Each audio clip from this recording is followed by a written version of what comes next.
Good morning, everybody. Happy Palm Sunday. It is Sunday morning, so I'm not normally live at this time of day, but I'm super excited to be here this morning. I switched this schedule around because I had an opportunity to chat with Dr. Chaffee. He's not here yet, so we're going to give him a few minutes. And in the meantime, I know that we're also streaming to Dr. Chaffee's channel, so a lot of you guys will not know me. So I'm going to go ahead and introduce myself, and then when Dr. Chaffee comes in, we'll go ahead and pop him in. So good morning, everybody. My name is Robin Heron, and I am your carnivorous grandma. I am a 57-year-old, not 15-year-old, but 57-year-old grandmother of 11 grandchildren. So I have 4 kids. They're all grown. And my kids are have a whole lot of kids.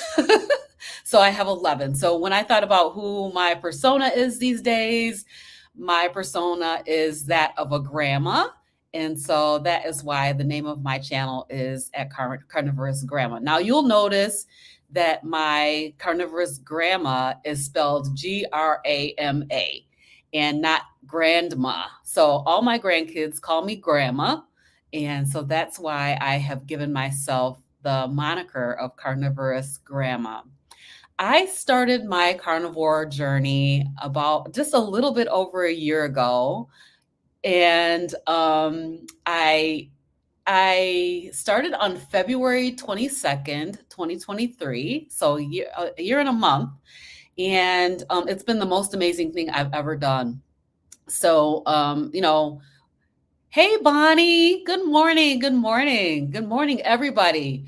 I started in February, and I started with some issues that I was dealing with.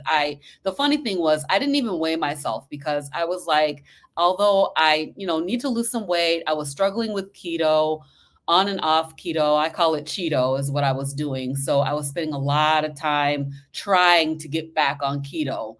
And I just found that I could not sustain it because of the carb cravings. So I ended up watching Dr. Berry, and I know everybody knows who Dr. Berry is, but Dr. Berry went from keto to carnivore, and I watched him do that. Now I thought carnivore was crazy, literally crazy. Like, who does that? We all know that you have to have fruits and vegetables. You need to have so many servings a day.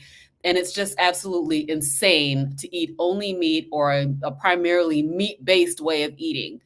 So I watched Dr. Berry. He went from keto to carnivore. He was thriving. Yes, Dr. Chaffee is coming on. I'm giving him some time because he's very busy, but here he comes, and we're going to go ahead and pop him in.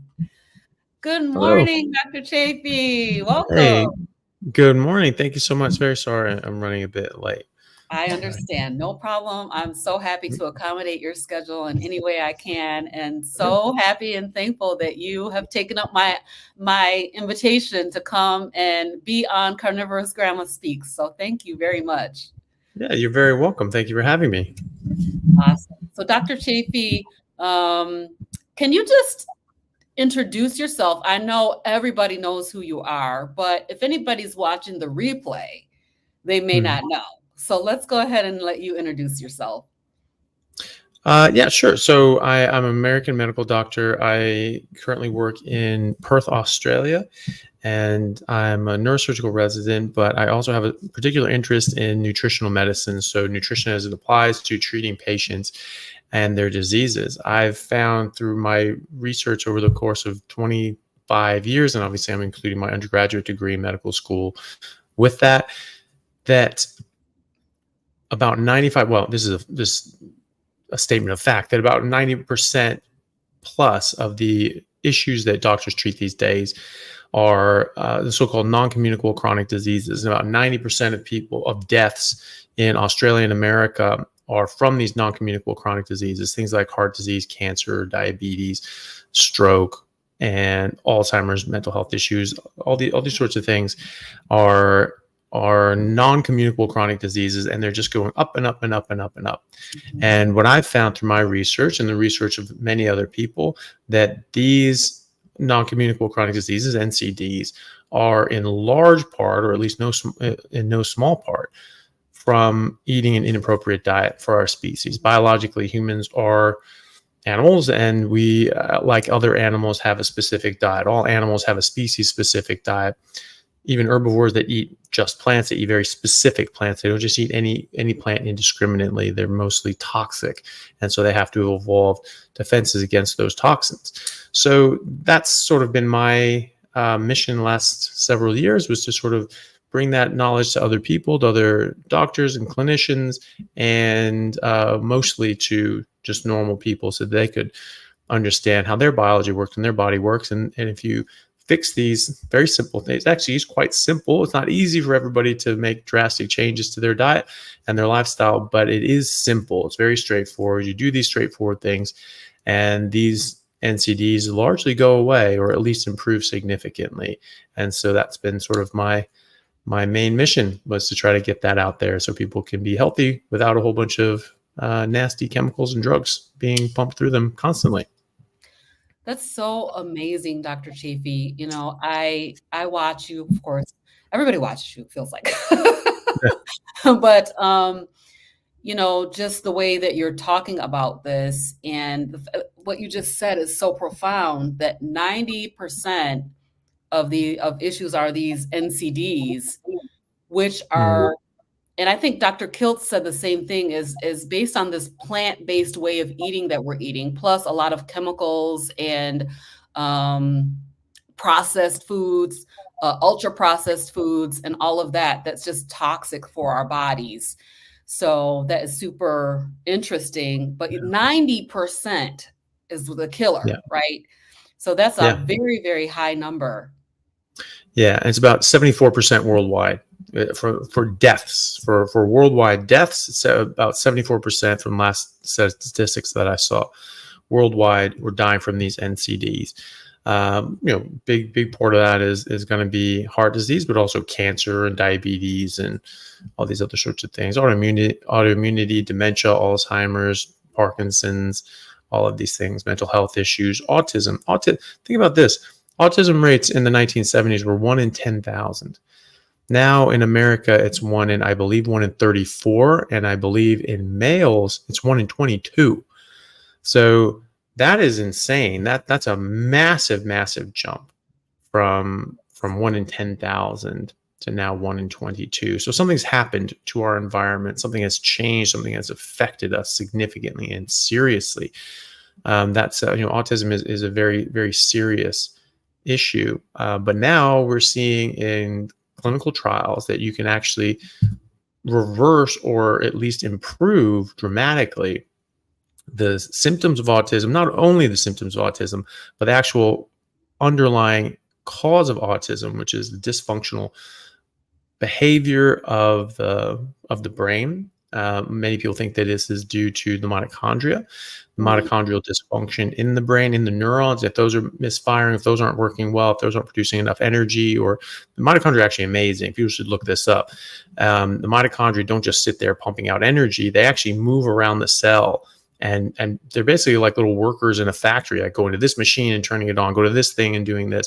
And so they're the ones actually running the cell, or you can think of it as sailors on a large vessel, on like a battleship or something like that. They're just running around doing their jobs and doing things. And so if they're slow and not working right, not in coordination, and not doing their job properly, then it's not going to run properly, and you're going to lose the war. So that is it's very important, especially for autism, because the mitochondria are critical for neuronal development. So as children are developing their brains and their nervous system, they have to have properly functioning mitochondria. The whole cells have to be properly functioning, but mitochondria are extremely important. And when those don't work properly, then you get in trouble. Very simple demonstration, or some very simple thing for people to get their heads around. Insulin, we know about this because it's like, oh, well, diabetics need this because your blood sugar goes up. You need insulin to bring that down. Great. Insulin has over 100 different effects in your body.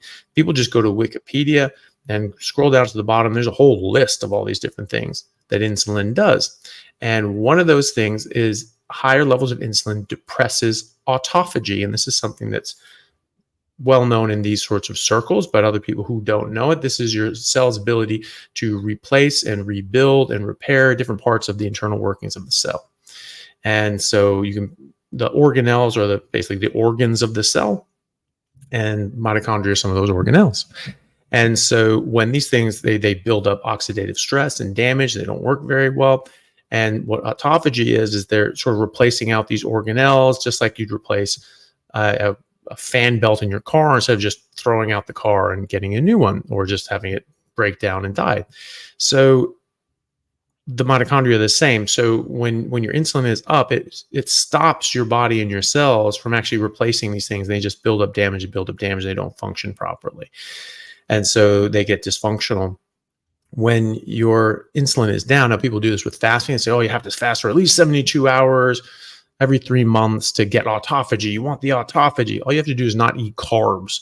That's it. It's not about not eating. It's about not eating carbohydrates, because you just keep your insulin down. If your insulin is down, you are going through autophagy. You are turning these things over. Mm-hmm. So I don't need to fast every 3 months, because I'm always in that metabolism. I'm always going through autophagy. My body's always constantly doing this. I'm not holding myself back.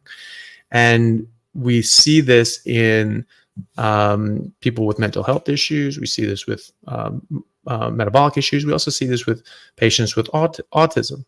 And so when you put them on a ketogenic / carnivore diet, high fat, meat-based ketogenic diet, insulin comes down, ketones go up, autophagy turns on, and after about 3 or 4 months, you have 4 times the number of mitochondria, and they're 4 times as effective.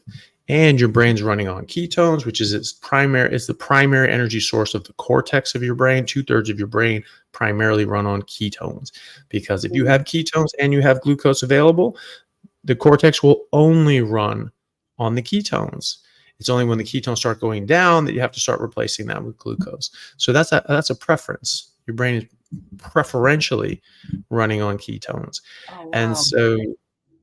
And so that's a major issue for not only mental health issues. I mean, people like Professor Chris Palmer and Professor Georgia Ede, both from Harvard, who've independently come to this idea and understanding that fixing the mitochondria, fixing the metabolic health, and fixing the diet will largely fix your mental health and autism. And if you get it early enough, if you get it kids on these high fat, meat-based ketogenic diets, because it's not only the carbohydrates that are doing this, but there are other certain things in meat that you really need to have, such as carnitine, which is vital for neuronal development and the brain's mitochondria.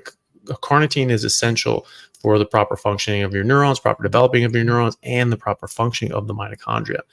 We say that carnitine is a non-essential amino acid because our bodies make it, but that's not the whole story, because not everybody's body makes it. Only 70% of people make a sufficient supply of carnitine. And so fully 1/3 of humanity need dietary carnitine. And so if you are lacking in carnitine, and we're telling everybody eat less meat, don't feed your kids meat, this is going to cause huge harm. And so it's something that we are now seeing people actually put this to the test and start. There's treatment groups and studies and peer-reviewed publications talking about how this is a very good treatment modality for kids with autism. But even adults with autism, this improves their brain function, improves the mitochondria, improves how they are able to function as active adults. And some of them are very dramatic. I actually saw, it was quite sad in a way, but also quite it uplifting as well. This gentleman commented on a video that had on autism, and he said, imagine living in a world of your mind's own creation and being happy there and living there your whole life, and then one day deciding to only eat meat. And then after a while you started to realize the world that you lived in your whole life was not the real world. And the real world, you didn't have any friends, you didn't have any social connections or abilities and skills to gain them. and you didn't have any job skills or any way to take care of yourself. He said, I don't need to imagine that. That's my reality. That's where I live. And that's pretty scary when you come out of that. But how amazing is that he did come out of that? Right. And I mean, how big is that transition? When we talk to people with autism, we don't necessarily know how much they're taking in and understanding. And this was a good demonstration of that at least this gentleman wasn't really able to interpret much of the world around him very effectively. But now he was, which is amazing. And probably the best part about that was all the comments underneath it that said, hey, I was where you are a year ago. It gets better. Don't Wow. worry. Things This like is that. interesting, Dr. Chaffee, because I'm a grandma. I have 11 grandchildren. Oh, Of wow. those, Nice. yeah, of those 11, at least 2 of them, and maybe up to maybe 4, are Mm, somewhere on that autism spectrum. And it's yeah. so discouraging to me that it's so hard for people to get their heads around changing the diet and how impactful that can be upon your life. Mm, So that's like, I'm gonna definitely clip this mm, out and send it to my daughter because I'm looking at my grandson and I'm thinking he can't tell me he can't. I'm trying to ask him a question and he's thinking and thinking he cannot get it out. He can't. I know that he mm, knows the answer to my yeah. question, but he can't answer it. He's verbal, but when you go point blank asking him a question, sometimes he just gets stuck.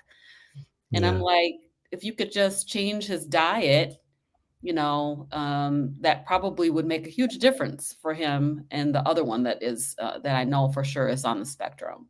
So that's really I think so. Definitely. I've interviewed a number of people who have autistic children. One of them was named Allie Carnivore, and I had her on my podcast. And I met her at KetoCon. We had sort of chatted and things like that on Instagram previously, and then we met in person at KetoCon 2 years ago.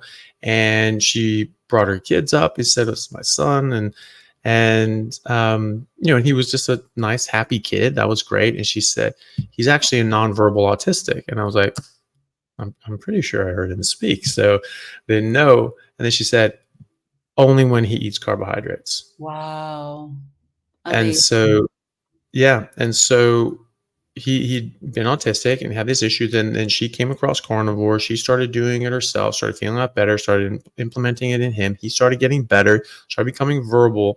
But then Amazing. we'd go to grandma and grandpa's house and they would, say, "Oh, here's the cookies, here's the cakes," just, happy treat time to make it a nice experience to visit grandma and grandpa.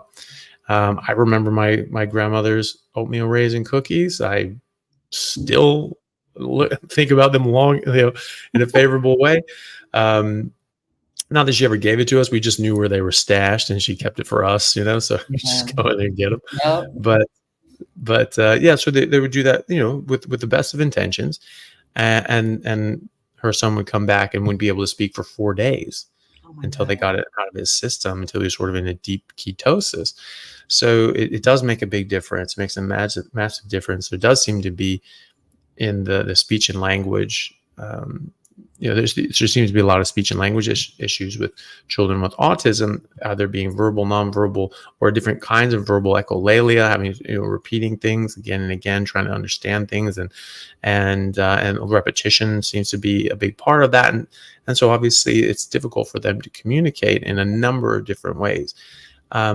But this can help. This can help quite a lot, and not only by getting rid of the carbohydrates, getting your brain on ketones, improving your mitochondrial Mhm. function. Obviously, after 4 days, things can improve, but after 4 months, it's even better. After 2 years, it's better than that.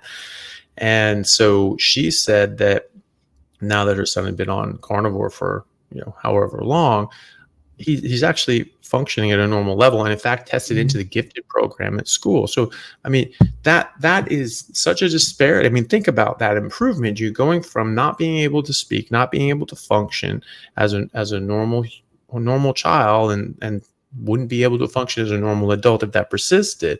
Right. to being in the gifted program and having a very different future. Those are two very different timelines Yes. that are going to come out as because of that. That's absolutely incredible. So, I mean, I've been keeping track of all of the different, diseases, illnesses that have been reversed or put into remission with a carnivore diet, just in the people that I've been interviewing over the course of my YouTube channel, which I just started like last summer. Oh, nice. And it's probably 100 things already, including like bipolar, which is, also something that is not curable. So it's interesting that we are in a position or in a place where we have all these crazy diseases that are incurable. How did this happen? How did we get here? Yeah. Well, and especially, they're incurable, and yet they didn't exist in any great number 50 years ago. Certainly Right. not 100 years ago. Hmm. And before that, some of these things were non-existent. Did you know that Alzheimer's disease, which is a major plague of humanity and the elderly, that the very first mention of this was actually, from, as you would expect, from Dr. Alzheimer, and he presented a case study of a single case study of an elderly lady who had neurocognitive decline. And he said, this is very strange. We've never seen anything like this. There's nothing else in the literature before this date that showed a similar pathology and similar set of symptoms of her not being able to use her brain. Normally, people actually lived a very long life and then passed away fully compos mentis. So they said, wow, okay, this is weird. And it was weird enough that they was able to present it as a single case report at a medical conference on neurology. Hmm. Guess when that was? 1800. I don't know. 1906. 1906. 1906, right? So that's Yeah. 100 years. That's nothing. Wow. So you have the entire history of humanity in the literature. Oh, well, people just didn't notice it before then. You've never read a book. Like, there's so many people that were so brilliant, before that time. That, I mean, think about someone had to figure out how to calculate how many atoms of gas are in a room without any advanced equipment or anything like that, and he was right. Right, and he figured this out. And we've confirmed this with high-tech sort of equipment that wouldn't exist if it wasn't for people like him and others who were absolutely brilliant. The first death from myocardial infarction, heart attack, in America, confirmed on autopsy, was in 1912. Well, that's strange because we're eating far more meat and animal fats in the 1800s than we were in the early 1900s. In fact, the 1920s and 30s, we bottomed out on our meat consumption. And that's actually when that became the number one cause of heart disease in America. It went from being a single case report in 1912 to the biggest killer in America 20 years later, right? When we're eating less meat 20 years later than we were in 1912. And we're eating far less meat in the 1920s and 30s than we were throughout the entire century of the 1800s. Not a single case report of this in America. There are a few in Europe, throughout the whole continent of Europe, but very, very sparse, only a handful. I spoke to someone, they said they tracked down 8 in the entire continent of Europe throughout the entire century of the 1800s. I've come across exactly one case report presented at a conference in Europe in the 1700s, in the whole century. Wow. And so what does that mean? That means that people were paying attention. They could see it, just wasn't there. If you look at medical textbooks, I have Professor William Osler's textbook that he wrote in the 1800s. That he was the first professor of medicine at Johns Hopkins. He's considered the greatest medical teacher of all time. And my great grandfather was a doctor, and he had this book, and so I inherited that, and so I have that. It is that thick. It's extremely detailed. It has all of this stuff about the heart and what can go wrong. And on dissection, you see this, and you see this, and you see this, and there's the coronary vessels and all these sorts of things. Not a single mention of myocardial infarction or thrombus in the vessels. Mm. So this is not something we just missed. This is something that just wasn't there. Right. And I mean, look, you think about Dr. William Harvey, who discovered the fact that, or just described our circulatory system, which is Mhm. insanely complex, Yeah.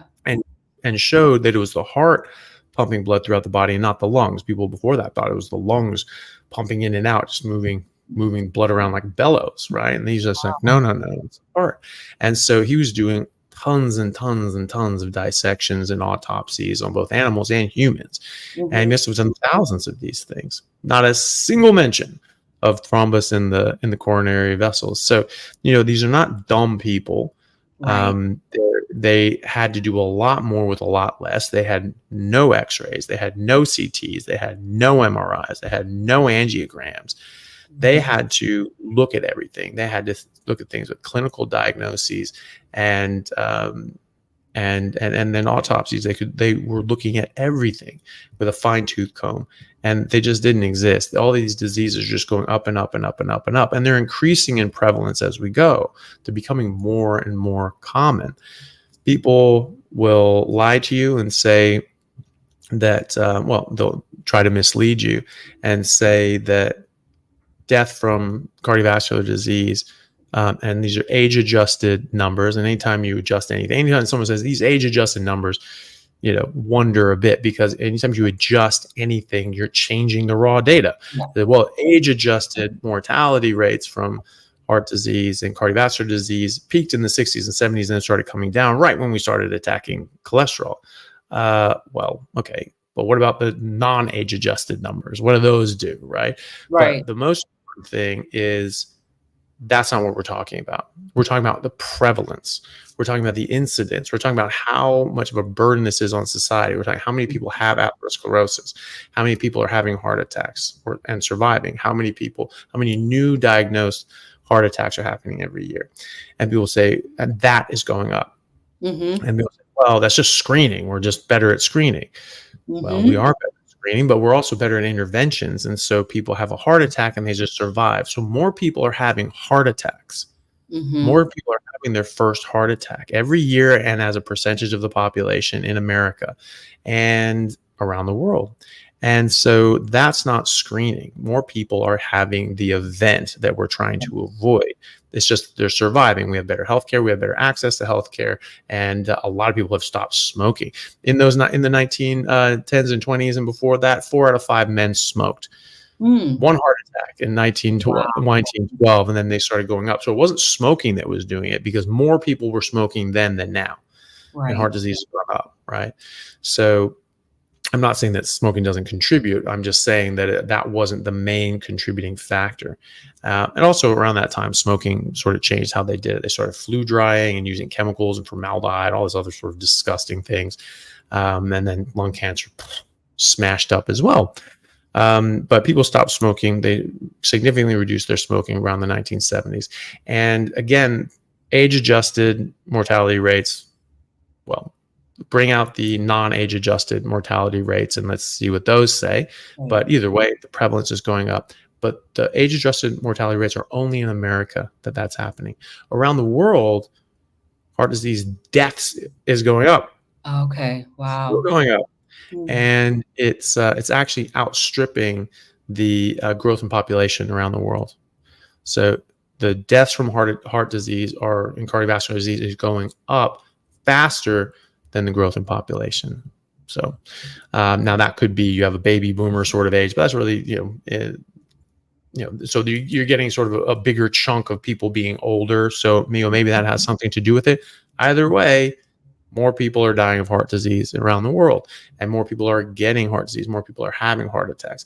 In India, if I remember the statistics correctly, 1 in 4 people will die of a heart attack, Wow. and 1 in 3 men will die of a heart attack. Right, so they're very metabolically ill. They eat all this, whole food plants, vegan's dream. Like, oh, that's so great. One of the worst malnutrition rates in the world. Some of the Mm. worst childhood developmental issues in the world. Some of the worst autoimmune and chronic disease rates in the world, some of the worst cardiovascular disease and mortality rates in the world. So please, let's all talk about how great a vegan diet is. Oh yeah. So this isn't the trend that I'm seeing particularly. I mean, I'm seeing it all over my Facebook page where Mm-hmm. everybody's going plant-based. Even one of my daughters went Yep. plant-based, and I looked at her like, "Why are you doing that? You Do see me you over know the name of my YouTube channel? Yeah. there. Go to my Yeah. YouTube channel." She said, "I'm going to try a plant-based diet for a month." And Yeah. I'm like, this. So tell me why this vegan diet, plant-based, high plant-based diet is the wrong choice for human. You said that we have a genetically specific diet that human beings should eat. So does it include any plants? It could, if you want to poison yourself, if you want, there's some there. I mean, obviously there's some plants that are worse than others. Most plants will actually kill you. The vast majority of plants on Earth are inedible. They're non-consumable. They're too toxic to consume. But the other ones that we do consume, a lot of them are already inedible, and they have to be treated chemically or with heat in order to try to lower the toxic load. But it doesn't eliminate the toxic load; it just lowers the toxic load. 5 red kidney beans, which are a pretty normal thing for people to eat, uncooked, can put you in the hospital. As little as 5. It's not that many, right? There was a rash of people getting sick in Japan because there was a cooking show showing you how to cook these random beans, and I guess the instructions weren't all that clear because people didn't cook them right, and thousands of people got sick and hundreds had to go to the hospital, right? So it's just normal food that we eat every day. There are nearly 3,000 plants that contain cyanogenic glycosides, things that when you crush them and chew them, they release cyanide as a kill switch. The plant saying, okay, you're going to kill me, I'm going to kill you.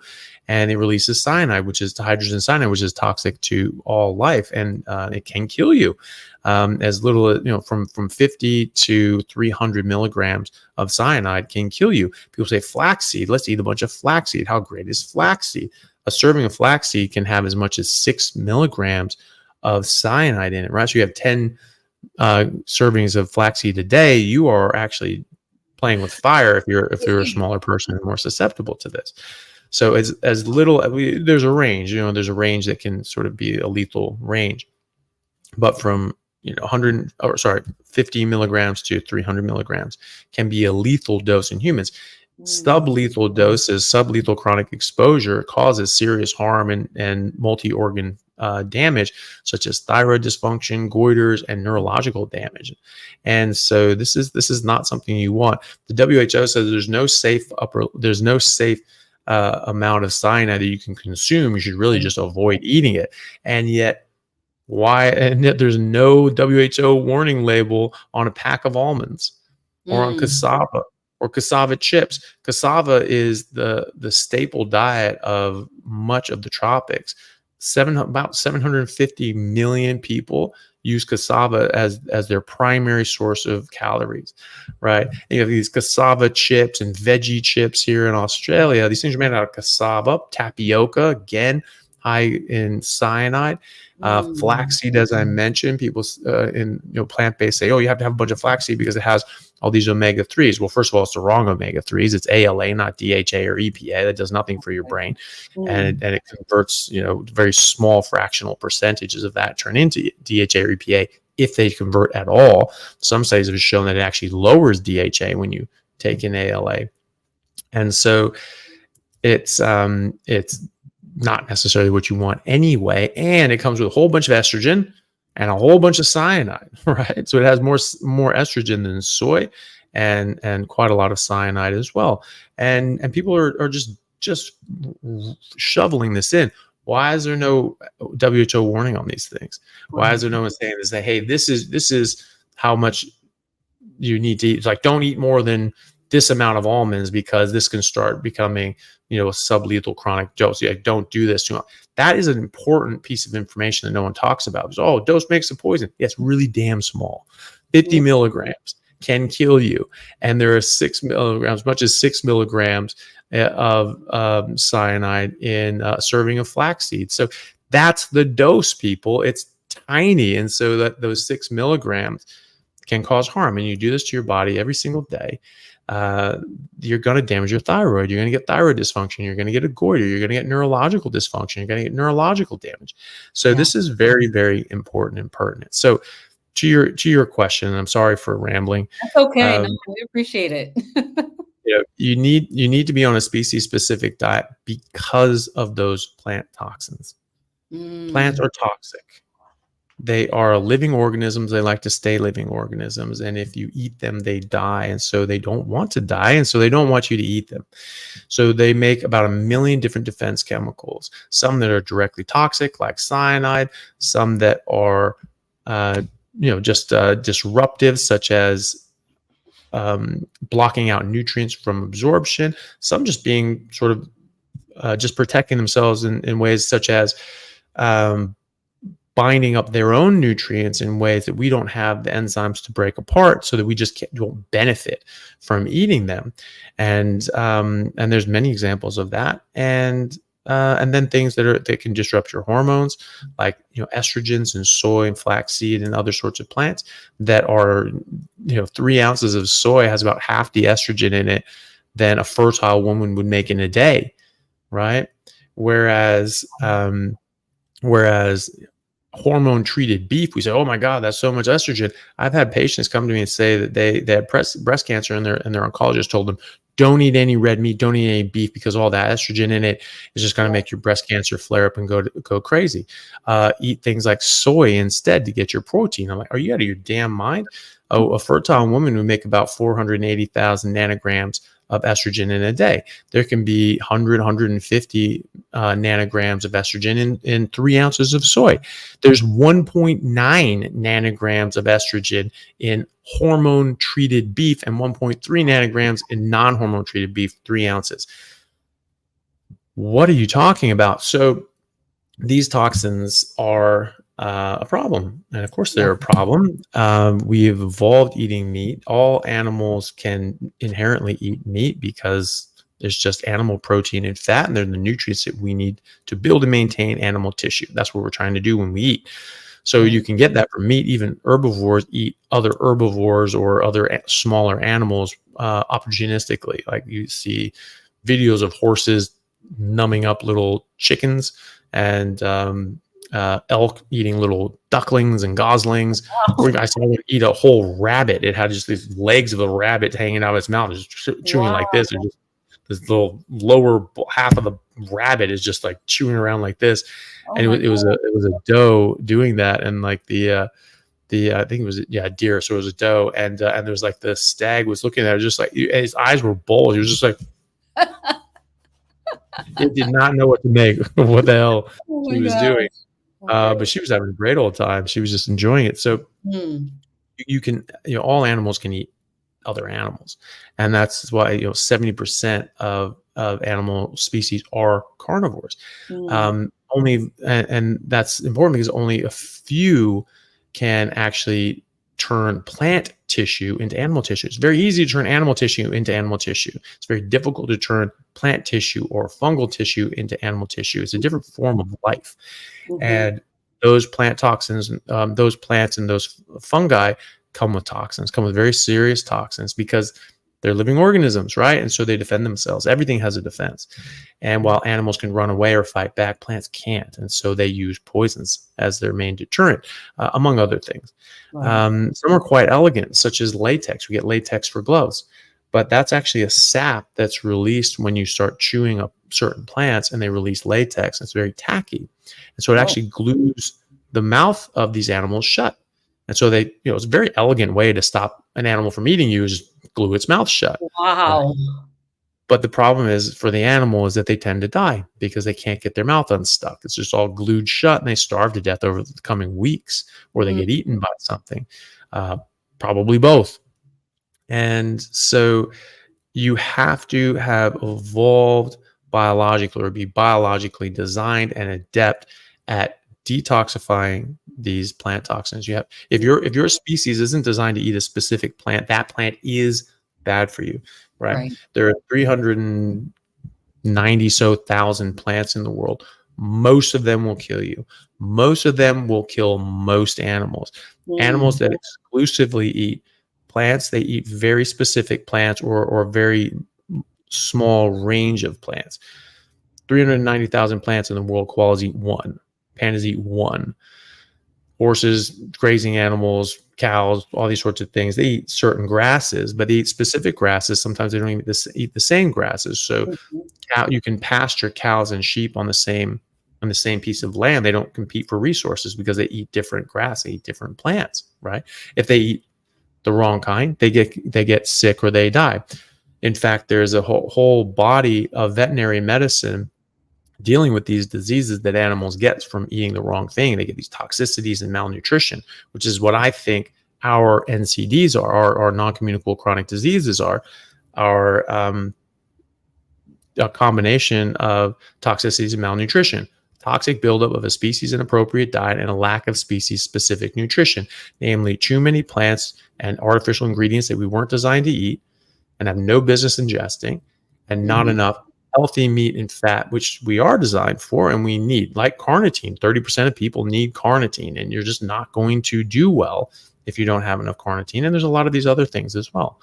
Carnitine only exists in meat. It does not exist in plants or anything else. That's why it's carnitine, carnivore, right? It comes from bodies, right? And so, all these different animals, they eat very specific diets, and we do too. The immutable law of biology is that of adaptation. Life adapts to a situation or it dies, and that's it. Well, we didn't die. We're here, right? And our ancestors are here. Our ancestors were able to adapt to the situation, the environment of the ice ages. That was very, very specific, sort of cataclysmic event where early humans who had started hunting, they started eating more meat because they started using stone tools. They started cracking open the skulls of animals with rocks millions and millions of years ago. And actually millions of years before the first worked stone tool, first sharpened stool, 3.3 million years ago with Australopithecus. Millions of years before that, there's evidence of pound stones being used to crush open the skulls of animals 4 or 5 million years ago. 3.3 million years ago, now you could use this to cut it up because we didn't have big teeth. We didn't have big claws. We can't strip these animals down or kill them with our bare hands. So not large ones anyway. You can go after little gophers or something like that, but that's about it. And then we got more and more adept at using tools. We started developing tactics. Our brains were getting bigger because we had to figure out how the hell to kill these animals when we weren't a lion. We weren't a cheetah or another big predator that had all these physical characteristics. We can't be carnivores. We don't have big teeth. Okay. Well, there's plenty of animals that don't have big teeth and are carnivores, like nearly every fish, which eat other fish, and many of them don't even have teeth. Right. And gorillas have big fangs. They don't go around hunting and ripping animals apart. Chimpanzees do. They have no problem eating other chimpanzees or monkeys, but they still eat a lot of plants, but they, big teeth. So we don't have that. We don't need that, right? We had our brains. That's why we developed our brains. And that's why we live in houses. And lions and chimpanzees don't, right? So I'll take the house. Thank you. Yes. So about 2.5 million years ago, the ice ages started, for real. There really weren't ice caps before that. There was just water. And then they started coming down. And this killed off a lot of plants, a lot of animals. And then the early humans, like our ancestors, the Homo habilis, they were faced with this dilemma. And most of the early humans that were more dependent on plants or going back more plant-based, they all died out. It was a bottleneck period in evolution where a lot of these members of the early humans of Homo habilis who had figured out how to thrive as apex predators and get meat and be able to hunt large animals and win, they're the ones who survived. And so we're the descendants of those survivors. And in fact, that's what paleoanthropologists and archaeologists think is what drove our evolution. We're not carnivores because we're humans. We're humans because our ancestors went carnivore, and that drove our development to what it is today. And that's when you see the brain capacity spike up. It was sort of steadily going up until around 2.5 million years ago. And bam, there's this exponential growth. And then 10, 12,000 years ago, go down, straight down with the advent of agriculture. The average brain size dropped in men by 11%, dropped in women by 17%. And the height dropped by an average of 4 or 5 inches. Jaws became smaller, teeth became smaller or more crooked and crowded. Signs of poor wound healing, shorter femurs, which is a sign of malnutrition, infections such as tuberculosis up and down the spine, all sorts of different problems.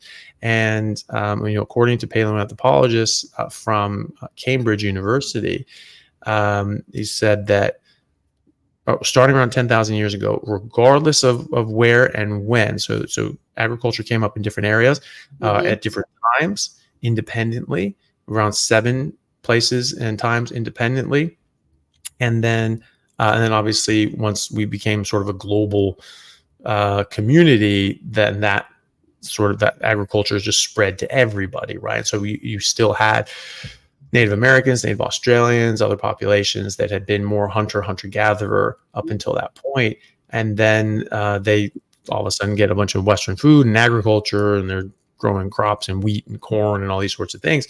Same thing happened to them too. More recently, we saw this in real time over the 20th century with the Native Americans and Native Australians.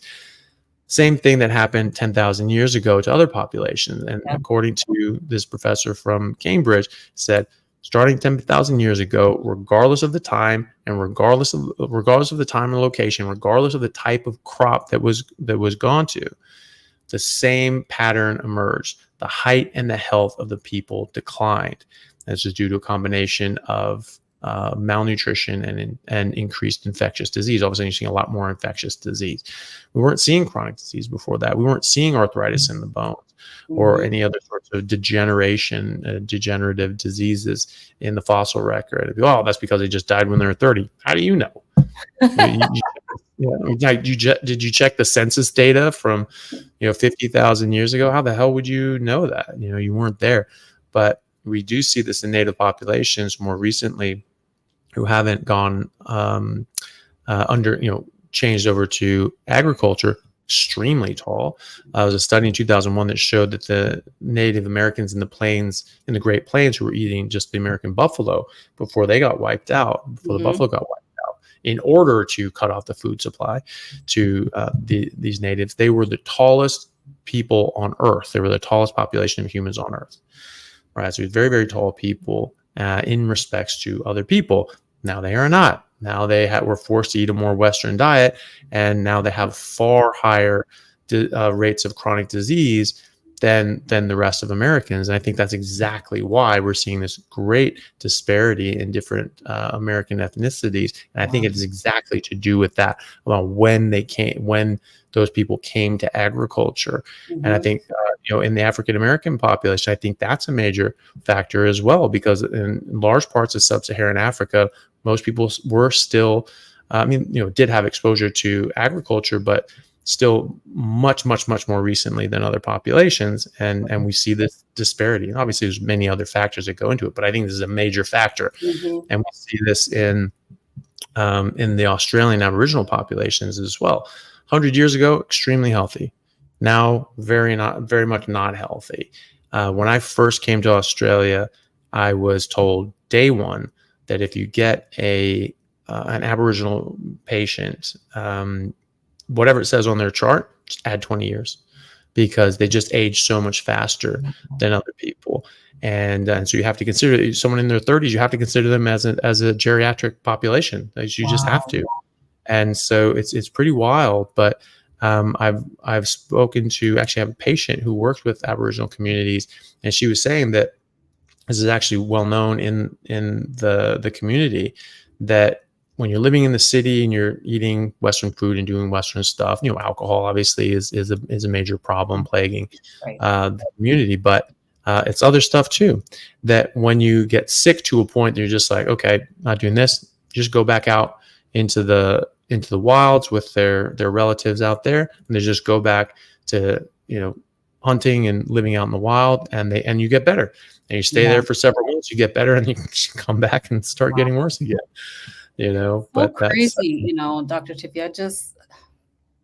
I wish we had more than an hour, but we're down mm, to 10 minutes. Crazy. mm, I appreciate you so much, but there are a bunch of questions in the chat. I want to make sure that sure, we take at least a few of these. And then I had a couple of my members ask a couple questions, so I want to ask their questions for them and see if we sure. can get through them. So one person, Charlie, who I think is here, was asking about testosterone. And is there such a thing as too much testosterone? I think testosterone increased quite a bit going on Mhm. carnivore. So can you talk a little bit about that? Yeah, you're not gonna increase your testosterone physiologically to an unsafe level. Your body's not going to do that unless you have some sort of tumor that's secreting out this hormone at an inappropriate level. But if it was sort of normal or low, and then you switch to carnivore and it went up, obviously that's not a tumor secreting too Mhm. much testosterone or too much luteinizing hormone to stimulate more testosterone. That's just your body getting back to normal. Really, what it is, when you eat a carnivore diet, that's what all the best evidence shows that we should eat. We've been apex predators for at least 2 million years. Apex predators are by definition carnivores, and so, like I said, a lot of these plant toxins, what they can do is they can actually disrupt your hormones as well. They're hormonal disruptors. Carbohydrates are hormonal disruptors because again, they raise insulin. Insulin affects 100+ different things in your body.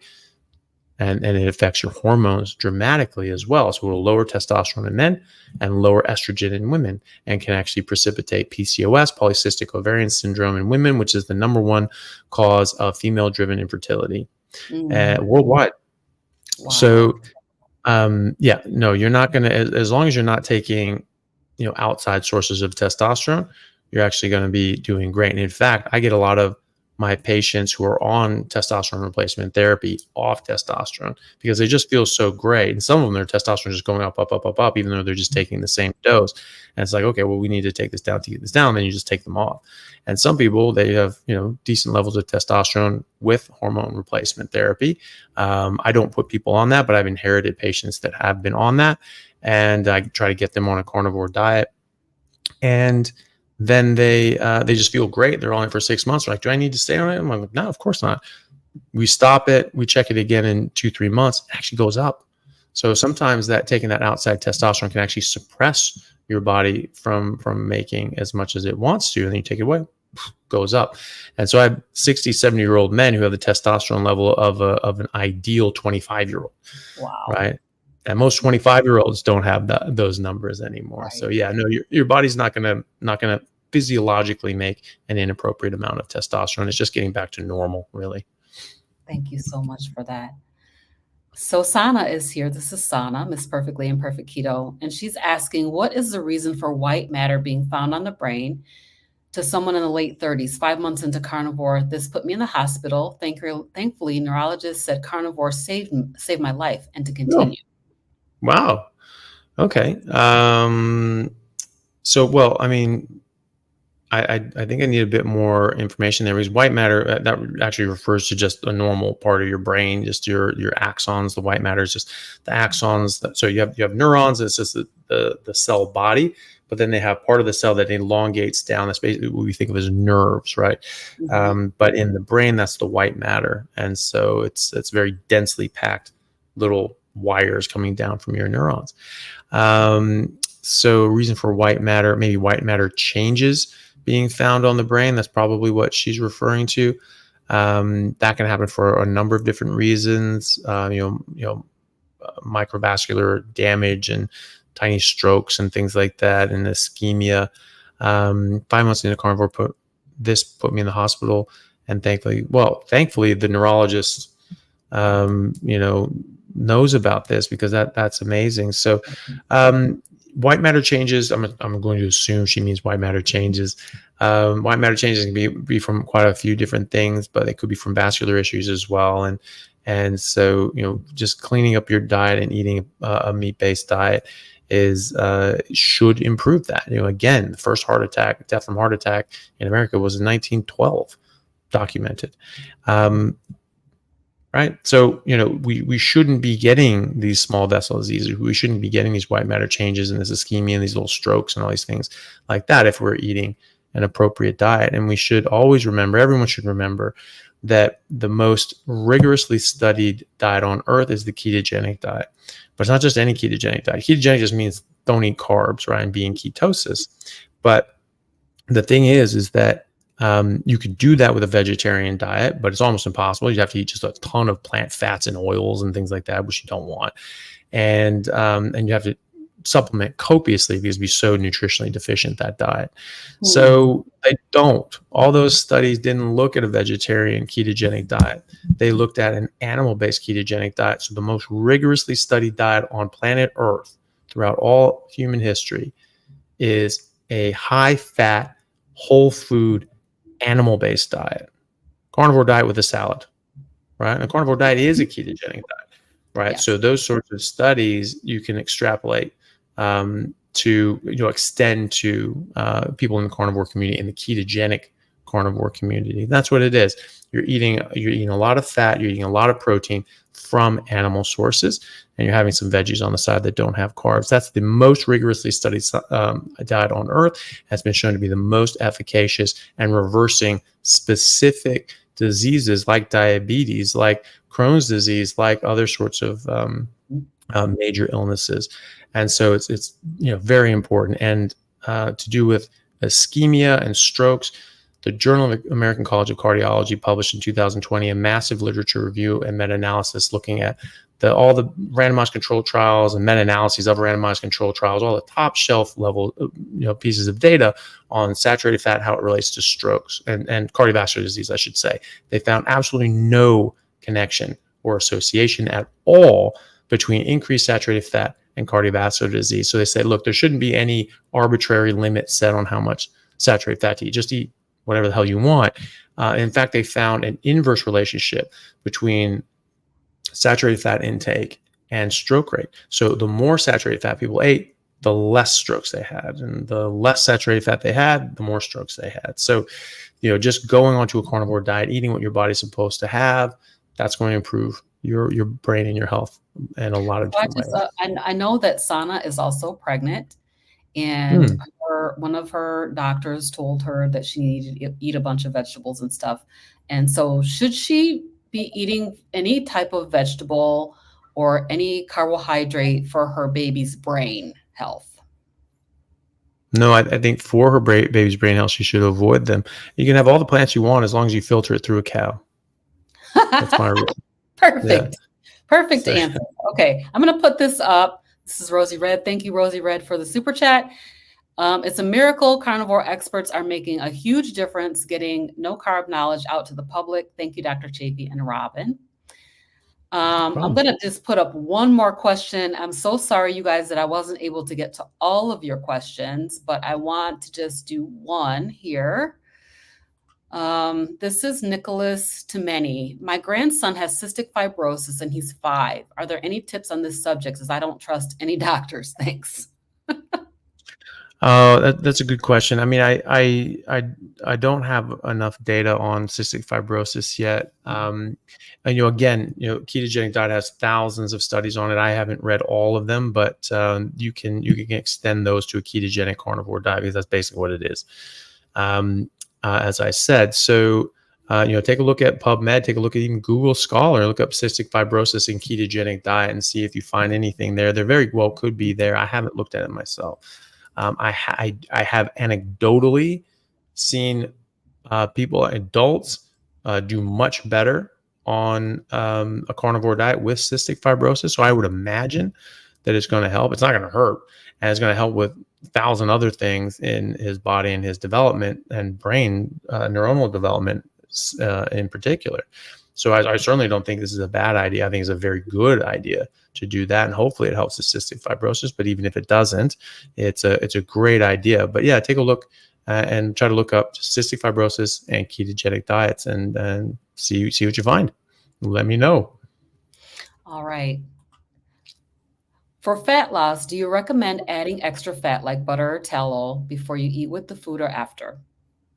I just think you add it to the foods. You just have fatty meat and just eat it all together. I don't think you Okay. need to necessarily eat it independently, Mhm. unless you're just really deficient and you're not sort of getting enough. I guess you could do that, but it tastes good together. You melt some butter onto your steak or have a fattier cut. It just tastes better, and there's a reason for that. Your body wants those nutrients, so I think you Mhm. just add it in, and at the time is probably the best way.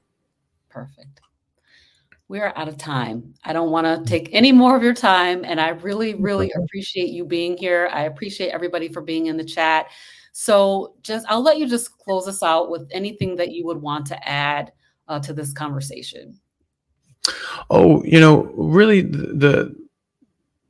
I guess, just hopping back to the autism thing, someone mentioned that their, keto saved, her son. They were having, a lot of seizures and things like that. And, now they're not having seizures, which is amazing. Yeah, exactly. So, I actually just spoke with a lady today in one of my groups, on my 30-day challenge group, the How to Carnivore challenge group, and very nice lady. She's of Inuit descent, and so she lives up in northern Canada. So they're just culturally they eat a lot of meat.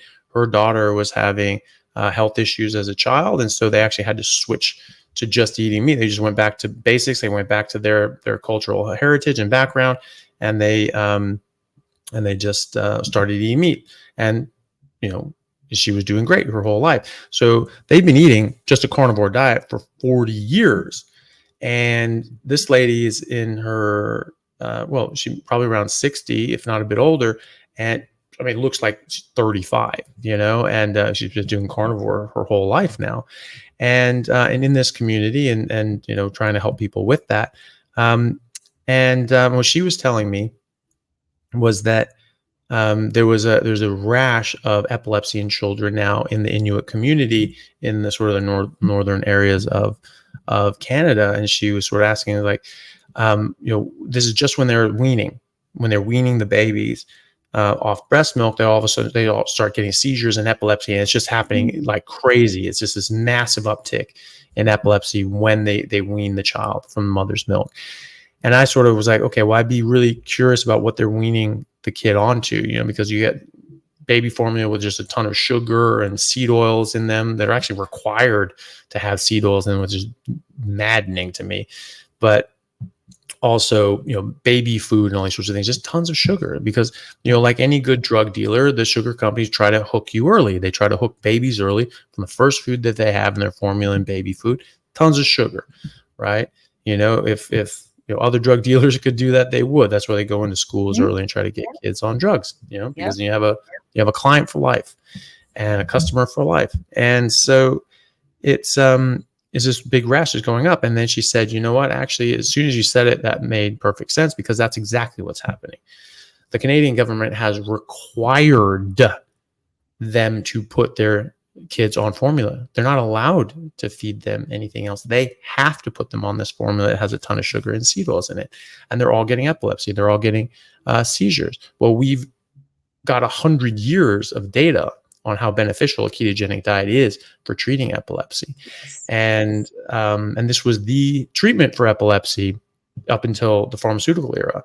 So, it's just insane to force people to eat this crap, and now it's causing all these seizures. So, hopefully they can get that out there and just be like, that needs to stop right now. But people are going to be more susceptible. Like I said, the people that coming from different evolutionary paths, they're going to have more or less susceptibility to these plant toxins. And the Inuit community is really in the last century that they started eating more Western food, and certainly a bunch of refined and processed sugar. And no one's been exposed to seed oils, except for in the last 100 years anyway. So they're getting hit a lot harder than this. And now you're getting a lot of babies getting epilepsy. I mean, how disgusting is that? So it's that is just illustrates a point that this is very important, and even more important to some. But this again comes down to the fact that 90% of the diseases we treat as doctors right now don't need to exist. Right. You just eat what your body's designed to eat. Your body's going to work the way it's designed to work. And these so-called non-communicable diseases don't exist because they're not diseases. Right. They're toxicities and malnutrition. You eat what you're supposed to eat, then you're going to get the nutrition you need. And if you don't eat things you're not supposed to eat, you're not going to get in all these toxins and things that would disrupt your body, your brain chemistry, and your hormones. And so that's the message that I would like to leave with people. I appreciate you so much, Dr. Chaffee. Mhm. Thank you so much for taking the opportunity to come and be a guest on my channel. This has been a great conversation. And I just feel like we have such a long way to go with getting this message out here. So I'm just trying to do the best I can. I'm watching what's happening with my community, and I'm very, very concerned with what's happening. So thank you so much for your time. You're very welcome. I also want to thank Melissa as the moderator in the background. She's amazing. Yeah, And definitely. so thank you everybody for being here this morning. Happy Palm Sunday. Happy Easter Sunday coming up next week, and we'll see you next time. Bye, everybody. Thank you very much. See ya.